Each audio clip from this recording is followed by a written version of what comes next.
मैं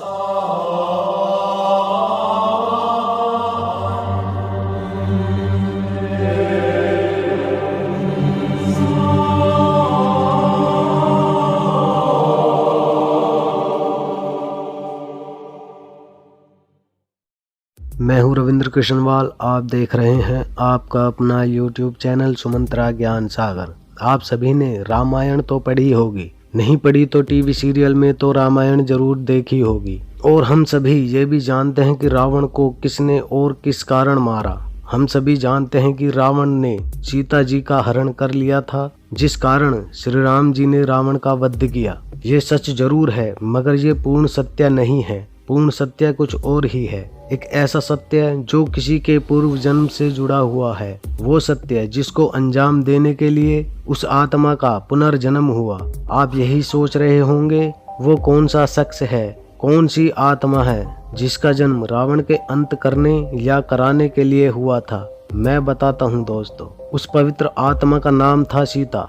जी हाँ दोस्तों, सीता जी ही वो आत्मा थी जिसका जन्म दोबारा हुआ, केवल रावण का अंत कराने के लिए। यदि सीता जी का दूसरा जन्म था तो पिछले जन्म में सीता जी कौन थी, उनका नाम क्या था, आखिर रावण से सीता जी का पूर्व जन्म में क्या कनेक्शन था, और पूर्व जन्म में रावण और सीता जी के बीच ऐसा क्या हुआ जो पुनर्जन्म में सीता जी रावण के अंत का कारण बनी। इन सभी सवालों के जवाब जानने के लिए हमें और आपको सीता जी के पूर्व जन्म में जाना होगा। वाल्मीकि रामायण के उत्तराखंड में 17वें सर्ग में सीता जी के बारे में कहा गया है। सीता जी पूर्व जन्म में वेदवती नामक कन्या थी। उस समय रावण भगवान शिव से वरदान पाकर और भी बलवान हो चुका था। रावण हिमालय के घने जंगलों से गुजर रहा था, तभी रावण की नजर एक सुंदर कन्या पर पड़ी जो तपस्या में लीन थी। उस कन्या का रूप देखकर रावण के अंदर का राक्षस जाग उठा। उस कन्या की तपस्या भंग करते हुए उस कन्या का परिचय जानने लगा।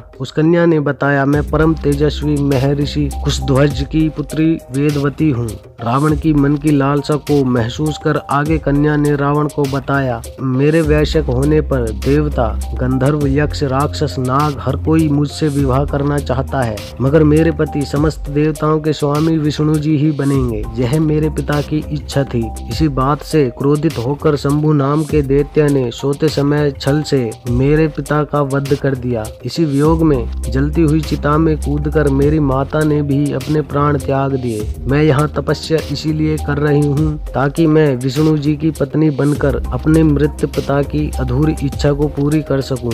और वेदवती ने यह भी कह दिया कि मैं आपके मन की इच्छा को जान चुकी हूँ। रावण ने वेदवती के बाल पकड़कर अपनी तरफ खींचना चाहा। अपनी नारी तत्व की रक्षा करते हुए उसी क्षण वेदवती अग्नि में समाहित हो गई। और जाते जाते वेदवती के जो आखिरी शब्द थे वही वे शब्द थे जिनका अंजाम देने के लिए वेदवती को दूसरा जन्म लेकर सीता जी के रूप में आना पड़ा। दोस्तों, जानना चाहेंगे वो शब्द क्या थे? अग्नि में समाहित होते समय रावण से वेदवती ने कहा था, मैं फिर से जन्म लूंगी किसी धर्मात्मा के पुत्री के रूप में और तेरे अंत का कारण बनूंगी। इतना कहकर वेदवती पूर्ण रूप से अग्नि में समाहित हो गई। इसी कथन को अंजाम देने और अपने साथ हुए दुर्व्यवहार का बदला लेने के उद्देश्य से वेदवती का दूसरा जन्म हुआ। और दूसरे जन्म की कहानी के बारे में तो आप और हम संपूर्ण जानकारी रखते ही हैं कि किस तरह से सीता जी का अपहरण हुआ और क्यों राम जी ने रावण का वध किया।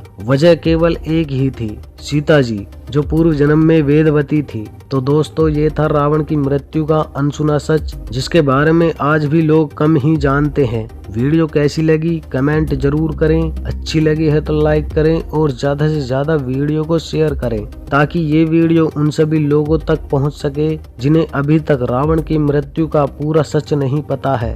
वीडियो द्वारा सभी को संपूर्ण सच पता चल सके और जान सके आखिर रावण की मृत्यु क्यों, कैसे और किन कारणों से हुई। और यदि आपको शायरी पसंद है तो सुमंत्रा शायरी चैनल पर आपका स्वागत है। सुमंत्रा शायरी चैनल पर जाएं और सभी शायरी वीडियोज का आनंद उठाएं। वीडियो का लिंक भी आपको डिस्क्रिप्शन में मिल जाएगा। मैं रविंद्र कृष्णवाल आपसे आज्ञा चाहूँगा, खुशहाल रहें, देखते रहें आपका अपना YouTube चैनल सुमंत्रा ज्ञान सागर।